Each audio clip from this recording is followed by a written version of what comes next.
மனநலம் குறித்த விழிப்புணர்வை ஏப்ரல் மாதம் முழுவதும் மையம் நிகழ்ச்சி மூலம் நியூஸ்7 தமிழ் நடத்தி வருகிறது. அதன் ஒரு பகுதியாக ஓசிடி என அழைக்கப்படும் மன சுழற்சி நோய் குறித்து தற்போது பார்க்கலாம். கல்லூரி மாணவியான இவர் பிற இளைஞர்களைப் போல மகிழ்வுடன் இருப்பதில் பெரிய சிக்கல் இருப்பதாக உணர்கிறார். மிக எளிதாக எல்லோரும் செய்யும் வேலையான பல் துலக்குதல், கல்லூரிக்கு கிளம்புவது என்பதெல்லாம் இவருக்கு பல மணி நேரத்தை எடுக்கும் செயலாக இருக்கும்.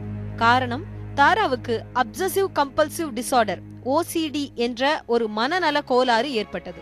அந்த கோளாறு காரணமாக வீட்டிலும் வெளியிலும் பொருட்களை அடுக்குவதில் இவர் பல மணி நேரம் செலவிடுவார். அந்த பழக்கம் இவரை மிகுந்த சிரமத்திற்கு ஆளாக்கியது.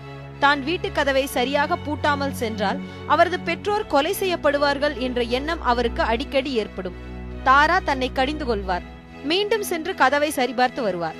இது போன்ற எண்ணங்கள், செய்கைகள் தான் ஓசிடி என்ற மனநல கோளாறு ஏற்படுவதின் அடையாளங்கள்.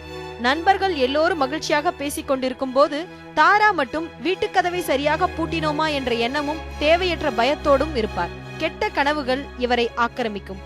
இவரது இருசக்கர வாகனம் பழுதாகி நின்ற ஒரு சமயத்தில் தேவையற்ற பயத்துடன் நடுங்கினார். தெருவிளக்கு நின்ற போது அதைவிட அதிகமாக பயப்பட்டார். அந்த வழியில் வந்தவர்கள் இவரை மிரட்டுவது போல தாரா நினைத்தார். அவர்கள் இவரை நெருங்க மீண்டும் பயத்தில் துடித்தார். உண்மையில் அங்கு வந்தவர்கள் தாராவை ஒன்றுமே செய்யவில்லை. வீட்டில் தனியாக இருக்கும்போது மீண்டும் மீண்டும் பொருட்களை அடுக்குவது, சுத்தப்படுத்துவது என ஏதாவது ஒரு வேலையை திரும்ப திரும்ப செய்து கொண்டே இருப்பார். டிவியில் ஏதாவது பயமான நிகழ்ச்சியை பார்த்தால் தான் பெரிய சிக்கலில் மாட்டிவிட்டதாக தாரா உணர்வார்.